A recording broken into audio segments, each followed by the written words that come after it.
오늘 말씀은 민수기 12장 말씀이 되겠습니다. 민수기 12장 전장의 내용을 가지고 우리가 살펴볼 텐데요. 봉독은 1절부터 10절까지만 봉독을 하도록 하겠습니다. 함께 봉독하겠습니다. 모세가 구스 여자를 취하였더니 그 구스 여자를 취하였으므로 미르암과 아론이 모세를 비방하니라. 그들이 이르되 여호와께서 모세와만 말씀하셨느냐 우리와도 말씀하지 아니하셨느냐 하매 여호와께서 이 말을 들으셨더라. 이 사람 모세는 온유함이 지면의 모든 사람보다 더하더라.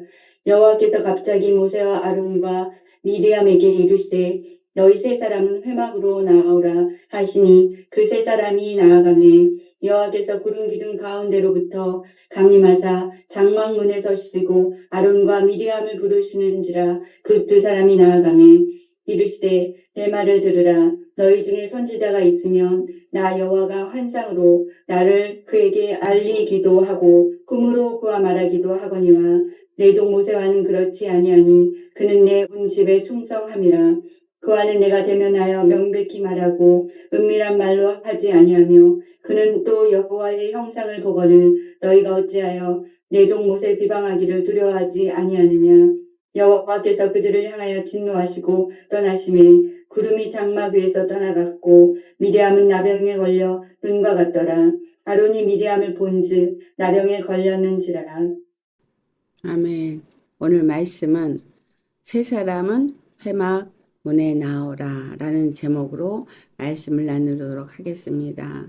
여기 일어난 이 사건은 어디에서 일어난 사건인가요? 하세롯에서 일어난 사건입니다. 하세롯은 하나님 안에서 안정된 그런 세틀먼트 되어진 상태라고 말씀을 드렸습니다. 이 세틀먼트 된 상태에서 뭔가가 안정되어지고 뭔가 편안한 상태가 되니까 이제 모세가 구수연을 취하는 그러한 일을 행했고, 그리고 아론과 미리암은 모세를 비방하는 일을 행했습니다. 이것이 우리에게 무엇을 가르쳐주고 있느냐라는 거죠. 사람들이 살기에 바쁘면 남을 돌아볼 여유가 없습니다. 내 코가 석자니까. 근데 모든 것이 편안하면 앉아서 하는 일이 남 얘기하기를 좋아하죠.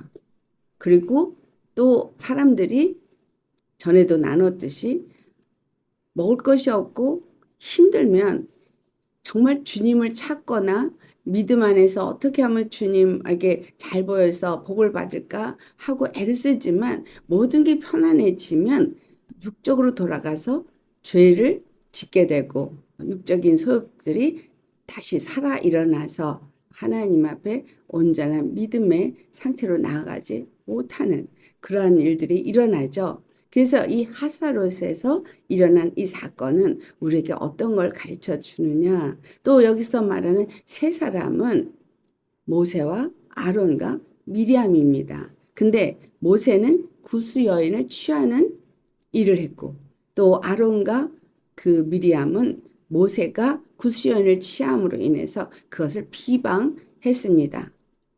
모세가 우리가 생각하기엔 참 신령하고 하나님의 사람으로 절대로 범죄하지 않는 사람 같은데 구스 여인을 취하는 일을 함으로써 결국은 아론과 그 미리암에게 이제 비방을 받게 되죠. 그러면 이것을 볼 때 하나님은 모세를 한마디도 야단을 치지 않더라는 거예요. 오히려 모세를 비방한 아론과 미리암에 대해서는 하나님이 진노하시는 것을 기록하고 있습니다. 그렇다면 이것은 우리에게 무엇을 의미하고 있느냐라는 거죠. 모세가 구수연을 취한 것이 그들 눈에 볼 때 그것이 문제가 되어지고 비방할 만한 거라고 우리가 생각할 수 있고, 그렇게 하는 것이 우리 눈에 볼 때는 그 잘못한 모세를 비방하는 게 옳아 보입니다.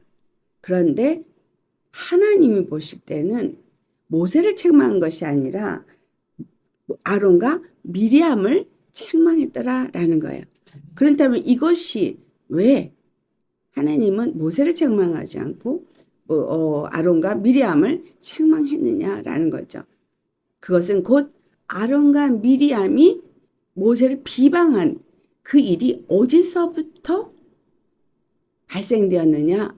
여기에 중요한 초점이 있기 때문입니다. 여러분, 우리 주위에 범죄하는 사람은 많습니다. 왜냐하면 인간은 근본이 죄인인지라 나면서부터 죄인이 아니라 못해서부터 죄인이에요. 여러분, 죄가 3, 4대의 저주를 대내림을 한다는 걸 알고 계시죠? 대내림을 하기 때문에 그 위에 조상의 저주가 그 모태에서부터 이미 들어와서 그는 태어날 때부터 그 죄를 가고 태어나는 죄인이라는 거예요.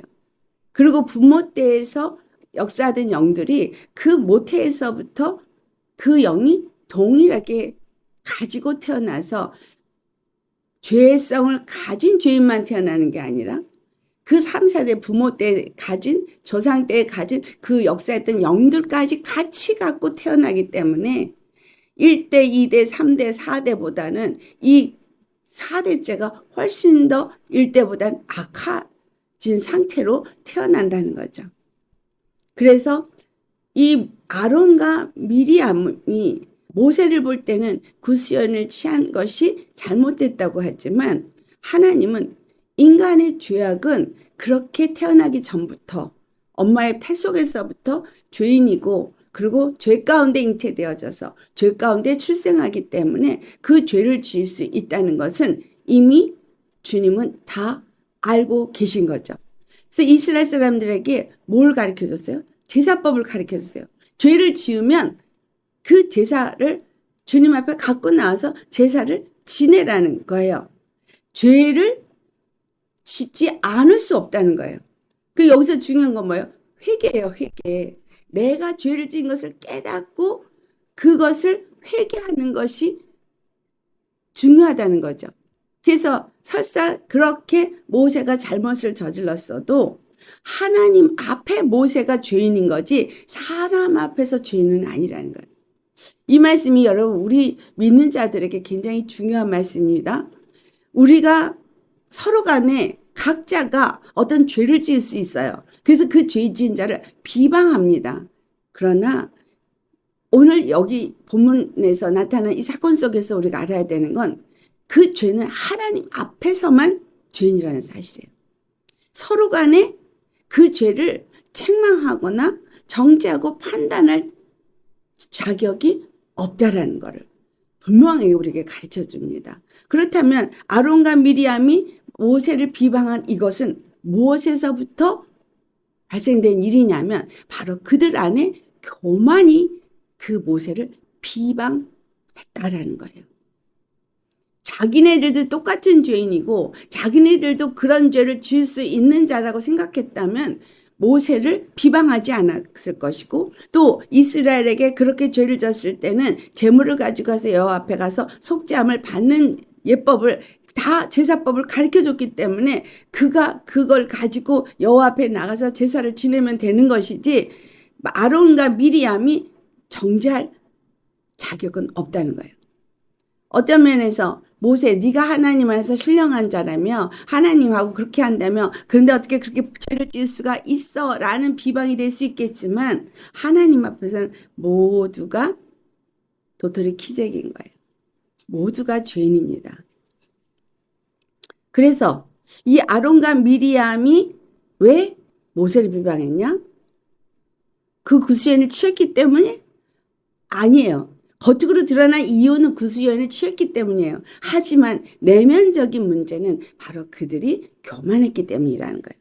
그 교만을 어디서 나타내고 있느냐 하면 2절에 말하고 있습니다. 그들이 이르되 여호와께서 모세에게만 말씀하셨느냐? 우리와도 말씀하지 아니하셨느냐? 그랬죠.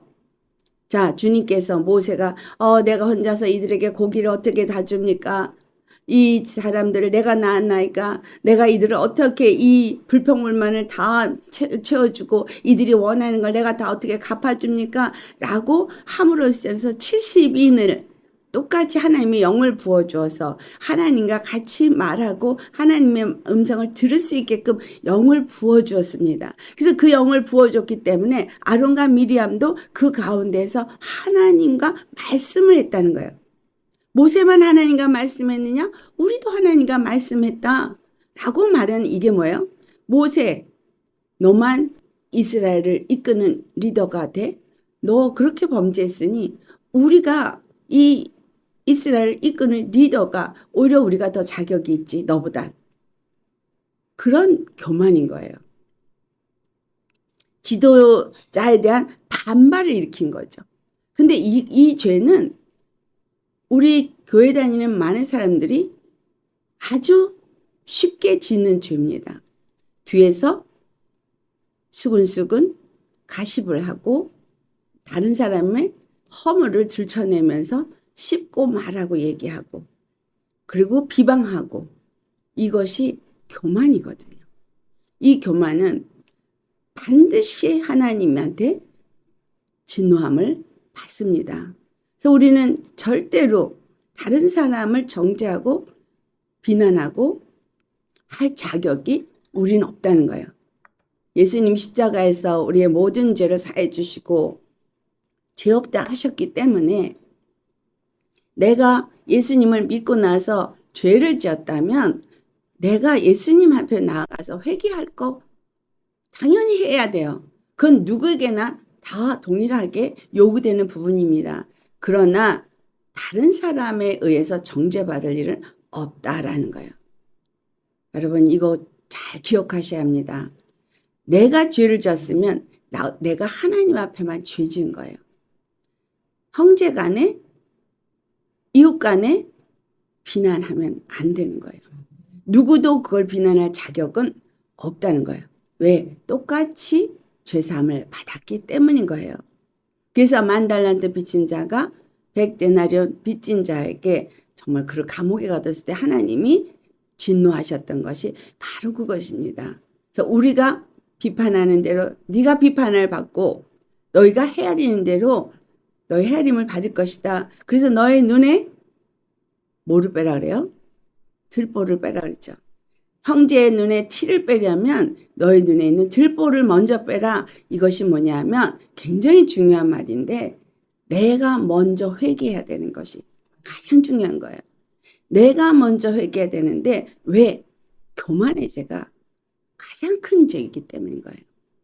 육의 범죄, 구수연에 취한 육의 자범죄보다 마음으로 지은 교만의 죄가 훨씬 더 큰 죄인 거예요. 왜? 교만은 자기가 하나님의 자리에 앉는 죄이기 때문인 거예요. 지도자에 대해서도 우리가 이러쿵저러쿵 말을 하면서 비난도 하고 용서하지 못해서 문제를 일으키는 그러한 사람들이 많죠. 교회에서. 그래서 목사를 내쫓는 장로 그룹도 있고 등등 교회에서 여러 불미스러운 이야기들을 많이 듣습니다. 그런데 중요한 것은 그들이 그 죄를 반드시 받는다라는 거예요. 오늘 이 본문이 우리에게 그것을 가르쳐주고 있습니다. 자신들도 선지자 노릇을 하는 자이기 때문에 라고 그들이 착각을 하고 있는 거예요. 그러니까 여호와께서 이제 말씀을 하시죠. 너희들이 선지자에 대해서 6절의 말씀에 뭐라고 했죠? 너희 중에 선지자가 있으면 나 여호와가 환상으로 나를 그들에게 알리기도 하고 꿈으로 그와 말하기도 하거니와 그런 말씀을 합니다. 근데 여기서 환상을 보여주고 꿈으로 그 여호와께서 어떤 일을 할 것과 알게 해야 될 것을 알게 하는 그 이유가 도대체 무엇이죠? 선지자들을 세우시고 그에게 말씀을 주거나 꿈을 주거나 환상을 주거나 그래서 그것을 말하게 하는 이유. 우리 이걸 잊어버리면 안 돼요. 선지자가 선택된 그 사람이 대단히 거룩하고 대단히 훌륭하고 그 사람이 대단히 신령하기 때문에 그가 그런 일을 하는 것이 아닙니다. 하나님이 그를 택한 거예요.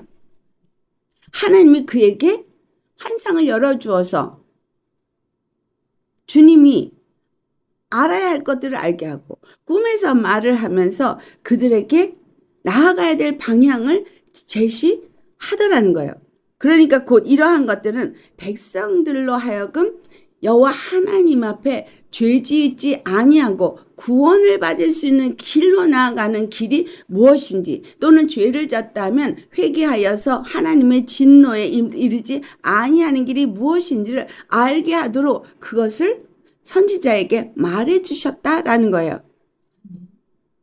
그래서 교회 지도자들에게 다른 사람보다 뭔가 좀 더 알게 하거나, 또 교회를 다니는 직분 받은 자들이 다른 사람보다 뭔가 더 보고 알고 듣고 깨닫고 했다 할지라도 그것은 자기 자신이 하나님 앞에 어떻게 서야 할지, 어떤 믿음을 가져야 될지를 가르쳐 준 것이지 남을 정죄하고 판단하라고 가르쳐 준 것은 아니라는 것입니다. 이것을 우리가 잘 알아야 합니다. 그래서 내가 내 방법, 내 생각으로, 내 의로, 또는 내가 깨달았다는 말씀으로나 이렇게 성대들을 비방하고 비판하는 것은 하나님 앞에 교만한 죄라는 거예요. 절대적으로 하나님이 이것에 대해서 진노하신다라는 겁니다. 그렇다면 주님께서 이제 모세에 대해서는 어떤 사람이라고 평을 하는가 하는 거죠. 모세가 지금 구수 여인을 취해서 아론과 미리암에게 비방을 받았지만 하나님께서 그를 보는 관점을 8절 앞부분부터 우리가 볼 수 있습니다. 그와는 내가 대면하여서 명백히 말하고 은밀히 말로 하지 아니하며, 하나님이 직접 대면해서 명백하게 말한다는 거예요. 꿈으로 말하는 것이 아니라 명백하게 주님께서 그에게 말씀하신다는 거예요. 왜? 모세가 대단해서? 그것이 아닙니다. 이스라엘 백성을 어떻게 가르치고 어떻게 인도해야 되는지를 그에게 주님께서 말씀하시고 모세를 택하셔서 애굽에서부터 가나안 땅까지 그들을 이끌어야 하는 지도자로 하나님 그를 선택했기 때문인 거예요. 모세가 대단한 것도 아니고 70인 선택돼서 모세에게 준 영을 부어줬다고 해서 그들이 대단한 것도 아닌 거예요. 모든 것의 초점은 뭐예요? 여호와 하나님이 그의 백성을 애굽에서부터 건져내서 가나안 땅에 이르게 하시는 여호와인 것과 그 여호와 앞에 이 백성들이 어떤 삶을 살아야 될지를 가르쳐 주도록 하기 위해서 말씀을 했다는 거예요. 그 일을 위해서 그 70인들 아론과 미리암이 어떤 걸 받았다 할지라도 모세가 하나님 앞에 직접 말씀을 받은 것을 모세가 그들에게 전달하고, 그들이 때로는 그 모세에게 말씀할 때 옆에서 귀동냥을 함으로써 하나님의 뜻이 무엇인지를 알게 하는 거죠. 그래서 이것은 하나님이 분명하게 세우신 질서라는 거예요. 그래서 주의 종이 비록 부족하다 할지라도 하나님이 세운 질서에는 반드시 순복해야 합니다. 그래서 만인 제사장이라고 나도 제사장이고 너도 제사장이니까 목사 자리에 나도 설 수 있어, 이런 생각을 하는 사람들이 많이 발생된다는 소리를 들었는데 그거는 말이 안 되는 얘기죠. 자, 그리고 모세는 또 어떤 사람이라고 말씀하세요? 예, 그는 여호와의 형상을 본 자예요. 아무도 본 사람이 없는데 모세에게는 그 등이라도 보여주었죠. 그리고 또 3절에는 뭐랬죠? 이 사람 모세는 온유함이 지면의 모든 사람보다 더하더라. 여러분, 온유가 뭐죠? 온유. 왜 모세가 이 지면의 모든 사람보다 더하다고 말한 그 온유가 뭐냐? 예, 가장 겸손한 모습을 우리가 온유하다라고 말하는데 착하다 이 의미가 아닙니다. 어떻게 그가 가장 모든 사람보다 온유하다고 했느냐? 그것이 7절에 내 종 모세와는 그렇지 아니하니 그는 내 온 집에 충성함이라. 그가 모든 사람보다 온유하다는 얘기는 여호와 하나님 앞에 그가 충성했다라는 거예요. 자, 그 충성이 히브리서 3장 5절에 어떻게 표현이 되어 있냐면 모세가 어떻게 해서 충성을 했느냐 잘 설명을 해주고 있어요. 모세는 장래일에 말할 것을 증언하기 위하여 하나님의 온 집에서 종으로서 신실하였다. 자, 그가 충성하고 신실했던 것은 하나님의 온 집에 충성하고 신실한 거예요. 근데 무엇을 위해서 하나님의 집에 신실했다 그랬어요? 장래에 말할 것을 그가 증언하기 위해서 신실했다. 장래에 일어날 건 뭐죠? 하나님의 약속하신 땅, 젖과 흐르는 그 땅에 들어가게 할 여호와, 그것을 그 백성들에게 알게 하기 위해서 그 모든 것을 증언하는 일에 충성되었다는 거예요. 장래에 하나님이 일어날 그 모든 것에 대해서 증언한 일에 충성되어졌던 이 모세가 그렇기 때문에 그가 하나님의 이루실 일, 이루실 뜻, 그것을 잘 증언하는, 그리고 그것을 증언하고 하나님이 말씀하신 대로 순종하고, 그랬죠. 모세는 하나님이 말씀하신 대로 순종하고 백성들에게 그것을 증언하고 자기의 의를 드러내지 아니하고 했기 때문에 그는 그 지면의 모든 자보다 가장 온유한 자라고 말하고 있고, 하나님이 그러한 그의 충성과 신실함에 직접 대면에 말했고 그에게 그 형상도 보여주셨다라는 거예요. 이것은 우리에게 무엇을 말해주고 있습니까? 하나님이 뭐에 초점이 맞춰져 있어요? 여호와 하나님의 말씀에 그가 얼마나 신실하냐, 충성되냐, 자기 일을 드러내지 아니하고 여호와께서 이루실 그 일에 대해서 증언한 일에 충성되느냐, 그것을 본다는 거예요. 여러분, 우리가 주님의 말씀을 받으면서 순종할 때 그 순종이 어떤 의미에서 순종을 하십니까? 그냥 하나님이 워낙 무서우니까 할 수 없어서 순종, 하나님이 하라 그랬으니까 마지못해 순종, 그런 순종입니까? 아니면 하나님이 약속하신 저 하늘나라 영원한 기업이, 그것이 확실한 하나님의 뜻이고 그것을 반드시 이루실 것을 증언하기 위해서 순종하십니까? 어떤 순종이에요? 그러니까 모세 안에 하나님을 향한, 여호와를 향한 그 마음과 믿음이 어떠한지를 주님은 지금 말씀하시는 거예요.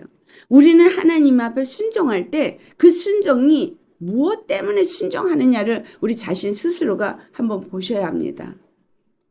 우리 주 예수 그리스도를 그러면 또 살펴봐야겠죠. 우리 주 예수 그리스도는 어떻게 하나님 앞에 충성됐어요?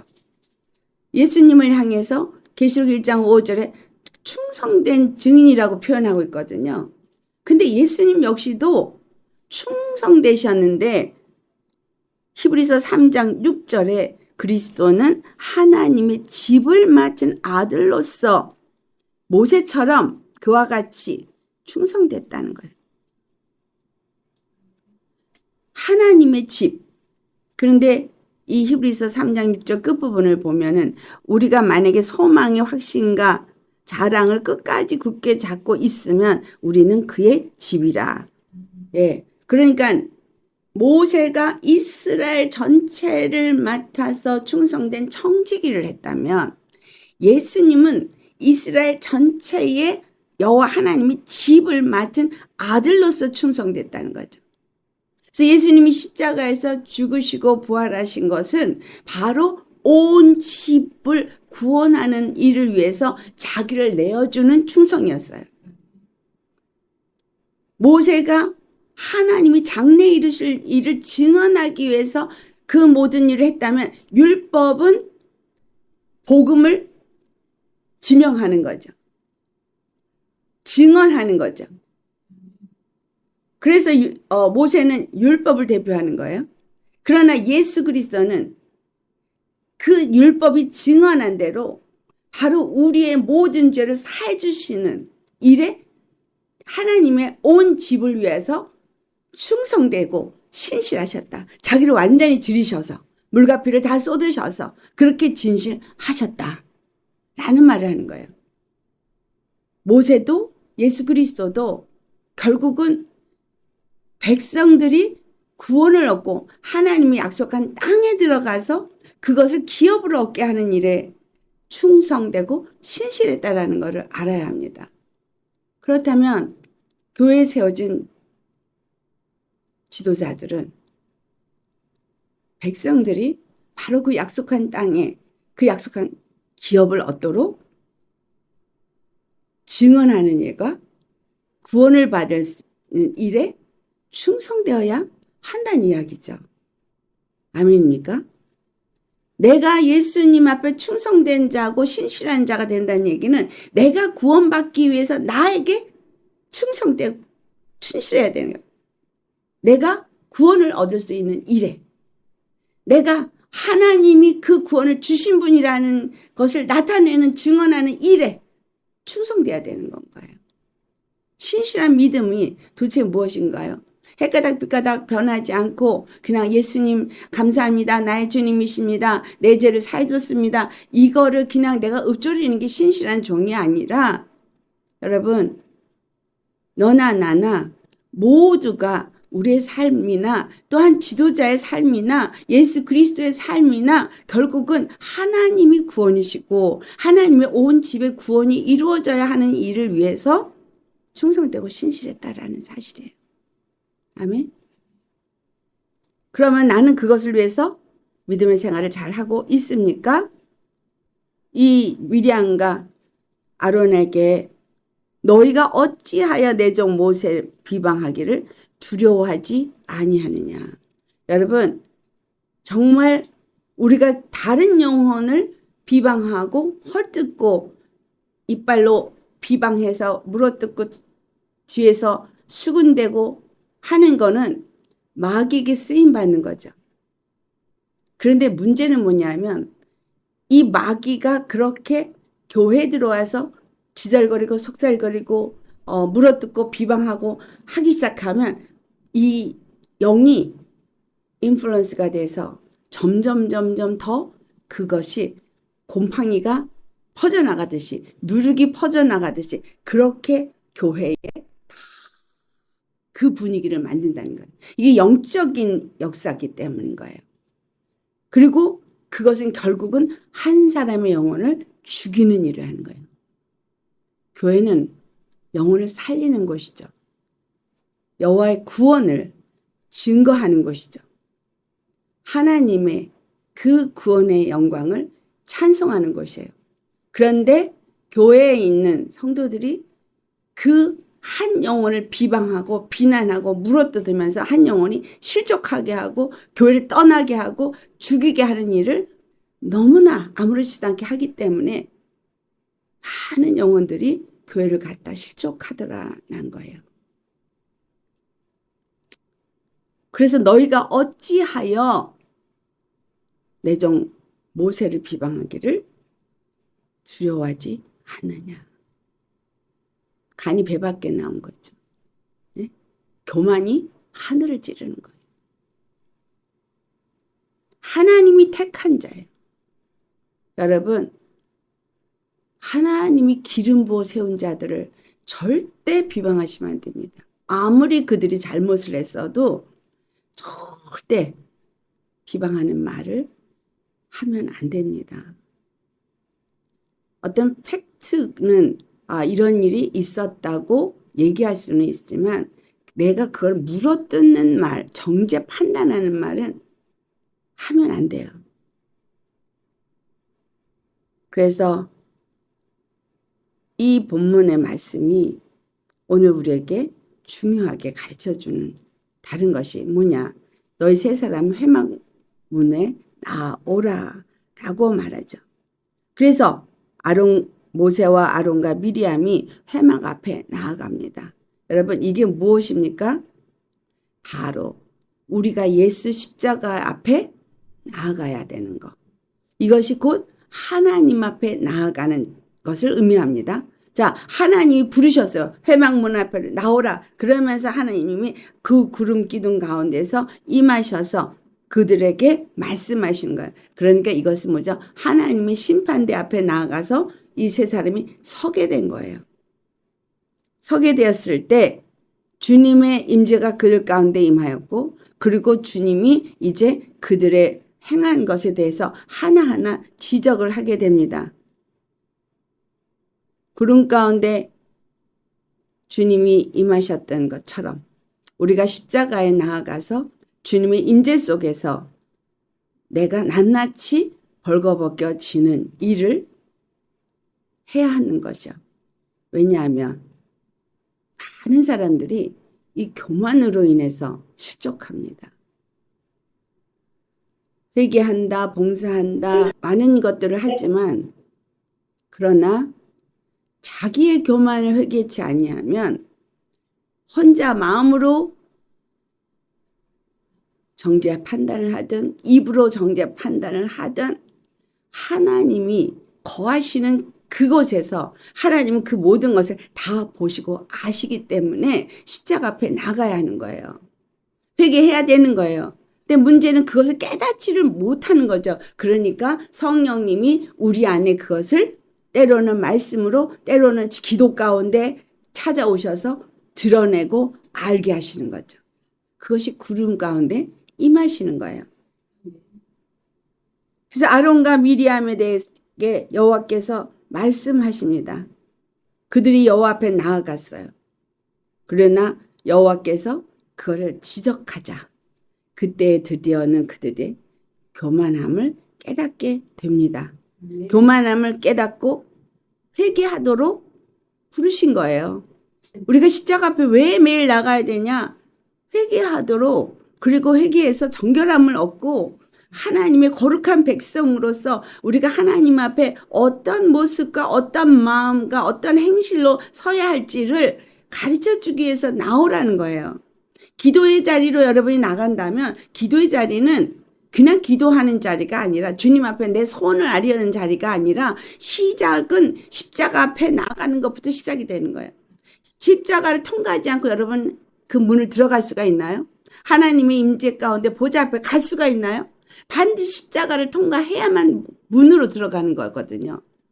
그래서 우리의 마음을 열고 그 십자가에서 나를 벌거벗어야 회개할 거리가 알게 되어지고 깨달아져서 회개를 할 때 정결함을 입고 피를 뿌리고 정결함을 얻은 심령으로서 하나님의 보좌 앞에 나아가는 거죠.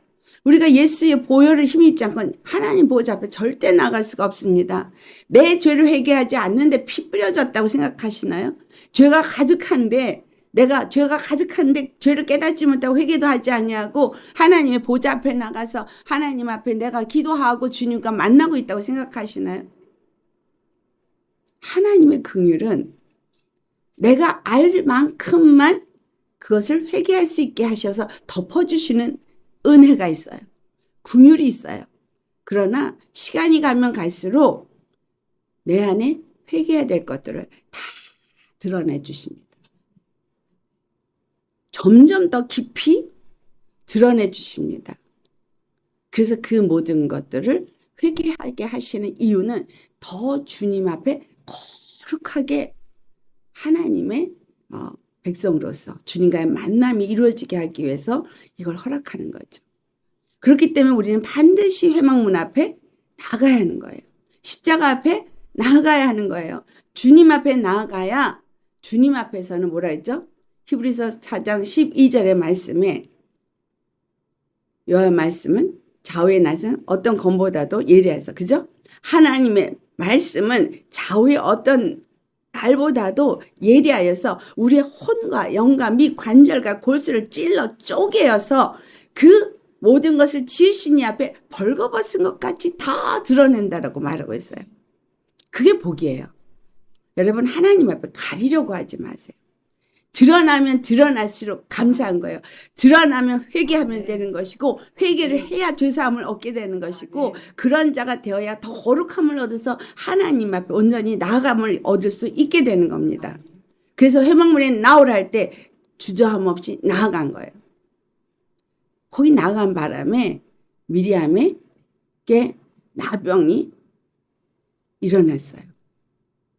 여러분 하나님 앞에 죄에 대해서 책망을 받아서 회개를 해도 중요한 건 그 죄에 대한 보응은 반드시 있다라는 걸 알아야 합니다. 하나님을 만났을 때 내 죄가 회개가 됐지만 그 죄에 대한 보응은 내게 일어나고 있다는 것을 주님이 알게 하십니다. 그것으로 해서 내 마음이 괴롭고 힘든 것도 있을 수 있지만 내 죄로 말미암아 이것이 자식에게 일어나는 일이 될 수도 있고 나 스스로에게 일어나기도 하고 이러한 내가 지은 죄에 대해서는 반드시 하나님께서 살아있는 동안에 보응을 받습니다. 우리가 그 부모들로부터 내려오는 저주 때문에 굉장히 고통을 당하죠. 그런데 그것이 결국은 3, 4대의 저주가 그 자손에게 이른다고 했기 때문에 그 자손들이 고통을 당하는 거예요. 그래서 회개를 해서 그걸 끊어내는 것은 내 자식들이 그 고통을 당하지 않게 하기 위한 거예요. 그러나 내가 예수님을 믿는 그 순간부터 그 믿음으로 인해서 그 모든 것들을 주님 앞에 이제 죄사함을 얻었기 때문에 부모의 죄를 회개하지 않는다 그래서 내가 구원을 못 받는 건 아니에요. 중요한 것은 이 부모의 죄가 나와 내 자손에게 괴로움과 고통을 주고 문제를 유발하고 그리고 내가 신앙생활을 잘 하다가도 그 내 안에 역사하는 그 영에 의해서 끝을 잘 못 마치기 때문인 거예요. 그래서 그 조상들의 죄를 우리가 회개를 하는 것.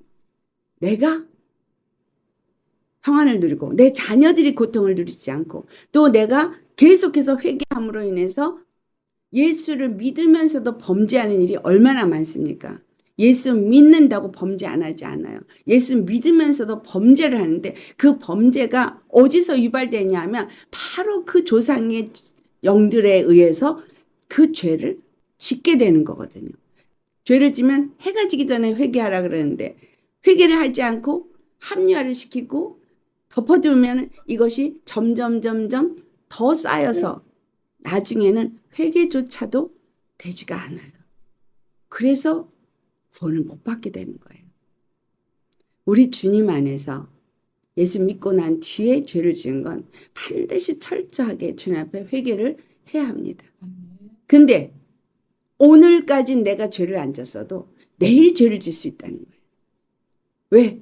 저 영들이 나에게 교만의 죄를 짓게 하고 음란의 죄를 짓게 하고 여러 가지 쓴뿌리를 만든 그것들이 죄를 짓게 하기 때문에 그래서 조상의 죄 또 내가 지은 죄 회개를 하는 거죠. 회개가 너무 중요합니다. 근데 이 미리암이 여호와께서 이제 떠나고 나니까 구름이 장막 위에서 떠났어요. 그러면 여호와의 임재가 떠난 거예요. 주님이 더 이상 그들과 함께하지 않는 거예요. 그리고 미리암이 문둥병이 나온 거예요. 자, 죄의 결과를 드러낸 거죠. 죄의 결과. 그래서 이 죄의 결과가 나병이라는 이 결과가 나아진 거는 뭐죠? 영적인 나병이 생겨버리면 어떻게 돼요? 무감각. 회개하기가 쉽지 않아요. 깨닫지를 못해요. 그래서 이 나병이 걸린 미리암을 이스라엘의 장막 바깥에 내쫓고 가두어서 그곳에서 이제 있게 하는데 아론이 회개를 합니다. 여러분, 아론이 회개한 것이 참 특이한 회개를 합니다. 그가 죄를 깨닫고 나서 회개를 하면서 뭐라고 회개를 하는지 우리가 잠깐 보기를 원합니다. 그가 회개를 하는데 민수기 12장 11절에 모세에게 이르기를 슬프도소이다 내 주여 우리가 어리석은 일을 하여서 죄를 지었나이다. 어리석은 일에서 죄를 지었어요. 그런데 그가 뭐라고 그 다음에 하냐면 그 벌을 우리에게 돌리지 마소서. 그가 죄를 지었는데 벌을 우리에게 돌리지 말라고 말하고 있어요. 여러분, 우리가 예수님 안에서 당당할 수 있는 그것이 무엇이냐면 바로 내가 죄를 짓는 것이, 내가 우매하고 내가 무지해서 죄를 짓는 것이, 여호와 하나님은 바로 그 죄를 대신 갚아줄 대속제물을 준비해 놓으셨다는 거예요. 그러니까 이 죄를 우리에게 돌리지 마옵소서라고 아론이 말한 것은, 죄를 지었지만 대속제물을 가져가서 이 죄가 사함을 얻게 하여 주옵소서, 이 말인 거예요. 오늘 신약을 살고 있는 우리에게는 어떤 의미가 되죠? 내가 죄를 지었지만 우리 주 예수 그리스도께서 나의 죄를 위해서 십자가에서 물값비를 쏟으셨기 때문에 이제 그 죄를 나에게 돌리지 마옵소서라고 한다는 거죠. 그래서 구약 시대에는 대속제물을 갖고 가서 죄를 그들에게 돌리지 아니하도록 하는 죄사함을 얻게 되고, 신약 시대는 예수 그리스도의 십자가의 보혈을 의지해서 나아가서 죄사함을 얻게 되어져서 죄는 사함을 얻게 된다는 거예요. 근데 여호께서 뭐라 그러죠? 이 모세가 기도하고 아론이 기도하고 모세가 중보 기도를 해서 죄를 사하여 주시고 저를 고쳐 주시옵소서 할 때 여호와께서 아비가 침뱉음을 당하는 그런, 다시 말하면 그 얼굴에 영광이 가려지는 그러한 일을 지금 누가 당했다는 거예요? 여호와께서 당했다는 거예요. 모세를 대적하는 건 곧 여호와를 대적하는 거거든요. 하나님이 모세를 세웠고 하나님이 모세를 통해서 구원이심을 나타내고 있기 때문에 그 모세를 비방한 것은 곧 여호와 하나님의 영광을 향해서, 그 얼굴을 향해서 침뱉은 것과 같다는 거예요. 그러면 침뱉음을 받아서 그것이 무한한 것이 일에는 가지 않느냐? 그래서 이 일에는 일주일 7일이죠. 7일 동안 저를 장막 바깥에다가 두었다가 돌아오게 하라는 말씀을 주십니다. 여러분, 우리가 이제 그 일에 하나님의 7일 완전수에 따라서 우리 주 예수 그리스도가 우리의 모든 죄를 다 사해 주시고, 우리 여호와 우리 주 예수님께서 지금 아주 얼굴에 침뱉음을 당하는 수모를 너무너무 겪고 계십니다.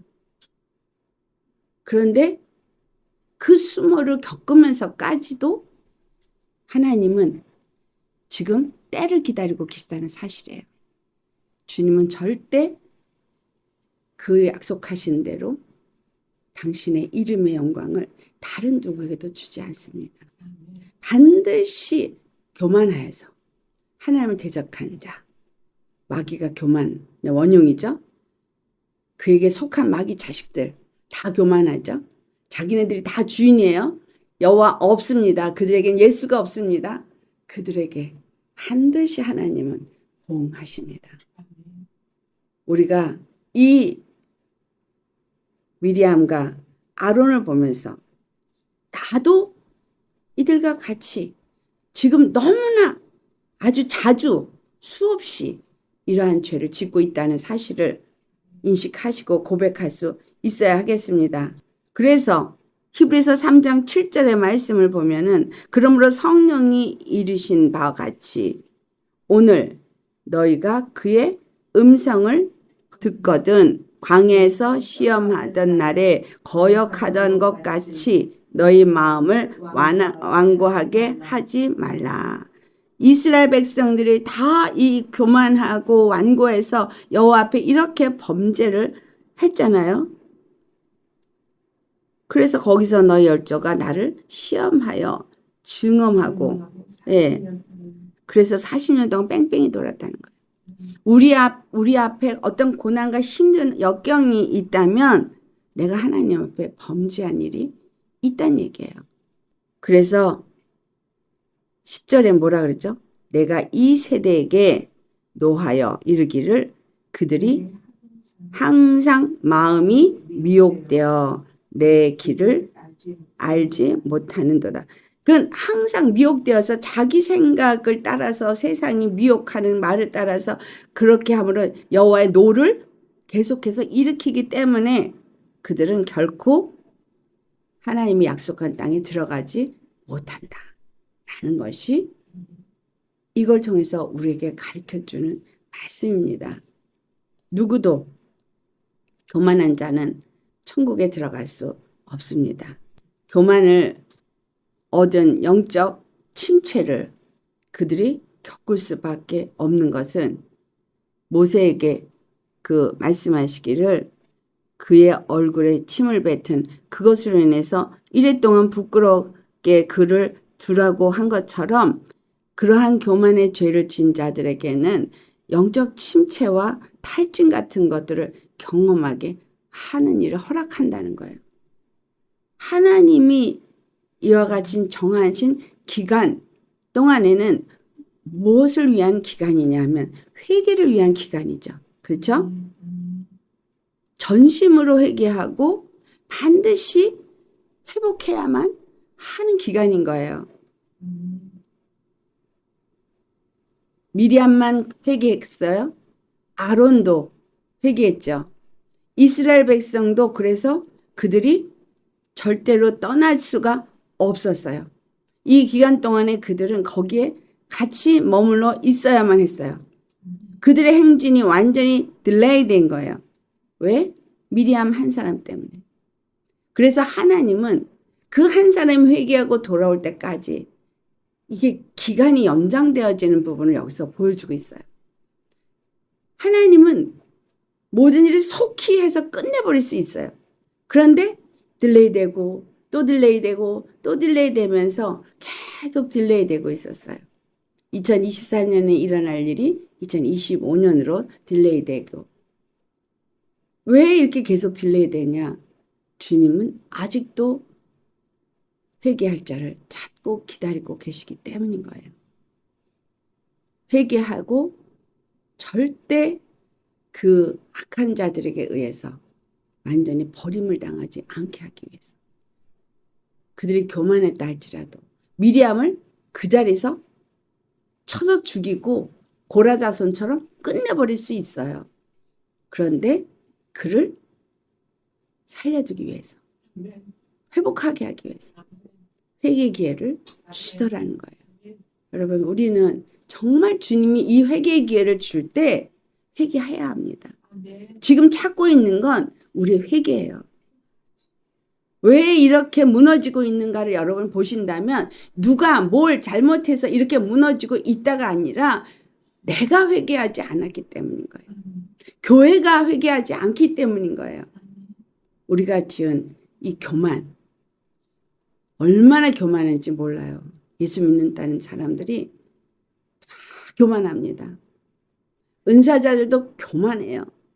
목회자들도 교만해요. 다 교만해요. 교만의 모양이 각각이에요. 이게 너무너무 종류가 많아요. 제가 그걸 보다 보니까 너무 교만의 종류가 많아요. 근데 자기네들이 교만하다고 모르더라는 거예요. 정말 겸손하게 모세처럼 예수님처럼 뭐하기 위해서 하나님의 그 모든 일에 대해서 이루실 것을 증언하기 위해서 그들에게 시간을 주었다는 것과 직분을 주었다는 것으로 생각하지 못하고 자기에게는 어떤 직분이 주어지면 어떤 은사가 주어지면 어떤 자리가 주어지면 그저 교만해가지고 자기가 뭐가 된 줄로 안다는 거죠. 우리 정말 철저하게 회개하시면서 정말 여러분 간절히 바랍니다. 우리 겸손해야 합니다. 온유해야 합니다. 성령의 열매는 온유죠. 정말 그 온유한 자들이 화평을 이루죠. 형제 사랑을 이루죠. 주 안에서 하나가 되어지도록 주님이 아무것도 일할 수 없는 이유는 바라는 뜻이 있는데 그 뜻을 이루지 않고 있기 때문에 그래서 우리에게 회개할 기회를 주신다는 겁니다. 우리 모두가 정말 주님 앞에 나의 죄가 무엇인가, 교만이 무엇인가를 십자가 앞에 나아가서 주님 앞에 회막문에 나아가서 주님 가르쳐 주시옵소서 기도하고 그래서 깨닫고 회개하고 회복하여서 주님의 그 영광을 나타내는 신실하고 충성된 저와 여러분 되시기를 예수님으로 축원합니다. 기도하시겠습니다. 할렐루야. 거룩하신 아버지, 오늘 아론과 미리암이 모세를 비방하는 이 사건 속에서 우리가 우리의 모습을 보기를 원합니다. 참으로 이와 같은 죄를 우리가 똑같이 짓고 있습니다. 너무나 많이 지었으면서도 깨닫지 못하고 있습니다. 형제간에 비방하고 판단하고 수군거리고 정죄하고 헤아리고, 주님은 분명히 네가 비판한 비판으로 네가 비판을 받을 것이고 네가 헤아리는 헤아림으로 헤아림을 받을 것이라 하셨는데, 깨닫지 못하고 내가 물고 무너뜨리면 그대로 나도 물리고 무너뜨려진다는 사실을 알지 못하고 그 교만을 깨닫지 못하고 그 교만이 쉼없이 한 번이 아니라 두 번, 세 번, 10번을 해도 깨닫지 못하고 회개치 못하는 죄인입니다. 주님 용서하여 주시옵소서. 그래서 참으로 그 교만을 깨달았을 때 그들에게 그 죄에 대한 보응은 이루어졌으나 아론의 기도처럼 우리가 참으로 알지 못하는 그 무지함으로 인해서 범죄하였다 할지라도 죄를 돌리지 마옵소서 한 것처럼 아버지는 우리의 죄를 우리에게 돌리지 않기 위해서 구약에서는 제사법을 주었고 대속 제물의 제사를 드릴 때 그들이 죄사함을 얻는 것을 가르쳐 주었고, 신약에 와서는 예수 그리스도의 십자가의 죽으심으로 인해서 우리가 예수님이 십자가 앞에 나가서 우리의 죄를 회개하고 자복하고 예수님을 우리의 마음에 모실 때에 그 죄가 그 피로 말미암아 깨끗하게 사함을 얻는 것을 가르쳐 주셨기에 우리가 죄를 지었어도 그 죄를 깨닫고 회개하기를 원하고 그 죄가 우리에게 돌려지지 아니하고, 그래서 반드시 주님이 약속하신 그 구원, 저 영원한 하늘나라에 들어가는 일은 조금도 문제가 되지 아니하도록 회개하는 정결한 심령이 되게 하옵시고 거룩한 심령이 되게 하여 주시옵소서. 우리의 부모들과 그 조상 대대가 지은 그 죄를 3, 4대 저주를 우리가 짊어지고 또 그 영들이 우리 가운데 역사함으로 우리도 동일한 범죄를 짓고 있음을 회개합니다.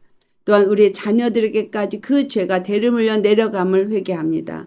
주님 용서하여 주시옵소서. 그래서 주 안에서 오직 거룩하신 하나님의 그 놀라신 은혜와 그 사랑이 정말 어떠한지를 알고 우리에게 어떤 은혜를 주셨던 어떤 말씀을 주셨던 그것은 곧 정말 우리가 구원을 받게 하기 위하신 것을 알고 교만해지지 않게 하여 주옵소서. 그래서 우리 모두가 함께 우리 주 예수 그리스도 안에서 한 몸을 이루며 한 구원을 이루어갈 수 있는 공동체가 되게 하옵소서. 나라와 민족이 되게 하옵소서. 세계를 열방을 복음화시키는 민족이 되게 하여 주옵소서. 주신 은혜에 감사하고 우리 주 거룩하신 예수님의 이름 받들어 감사 기도드리옵나이다. 아멘.